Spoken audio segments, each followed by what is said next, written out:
Hello everyone. आज हम बात करेंगे आर्टिकल 142 कॉन्स्टिट्यूशन के बारे में, जिसमें यह प्रावधान किया गया कि यदि सुप्रीम कोर्ट के समक्ष कोई ऐसा मामला या प्रश्न है जिसमें पूर्ण न्याय की आवश्यकता है, तो सुप्रीम कोर्ट कोई ऐसा आदेश या डिक्री पारित कर सकता है जो कि उस मामले में पूर्ण न्याय प्रदान कर सके।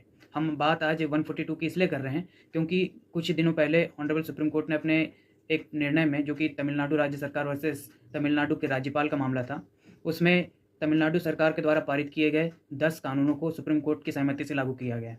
जबकि ऐसा पहली बार भारत के इतिहास में हुआ है कि कोई कानून राष्ट्रपति या राज्यपाल की अनुमति के बगैर लागू हुआ है। ऐसा हमारे देश में पहली बार हुआ है।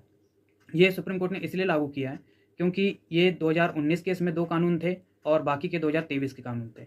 संविधान में प्रावधान ये रहता है कि जब भी कोई कानून बनता है और उसको पास करके राष्ट्रपति या राज्यपाल के पास भेजा जाता है, तो उस पर उन्हें अनुमति देना होता है या अनुमति रोक लेना होता है, और राज्यपाल के मामले में राज्यपाल राष्ट्रपति की सिफारिश के लिए उसे भेज सकता है।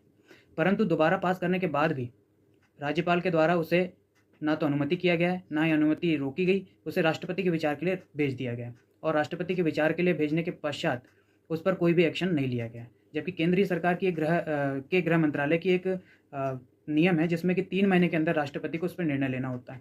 उस पर भी राष्ट्रपति के द्वारा कोई निर्णय नहीं लिया गया था। इसीलिए ऑनरेबल सुप्रीम कोर्ट ने आर्टिकल 142 की शक्ति का प्रयोग करते हुए इन कानूनों को लागू कर दिया गया है।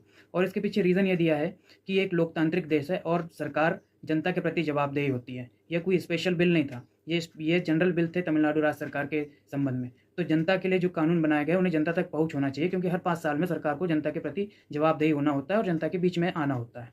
दूसरी बात सुप्रीम कोर्ट ने यह कही है कि यदि कोई भी संवैधानिक बॉडी यदि अपने कार्य क्षेत्र से बाहर कार्य कर जाती है, तो फिर सुप्रीम कोर्ट इसका प्रहरी बन जाता है संविधान का, और उसे संविधान के भीतर लाने के लिए आर्टिकल 142 की शक्ति का प्रयोग करते हुए उसे संवैधानिक दर्जा प्रदान करता है।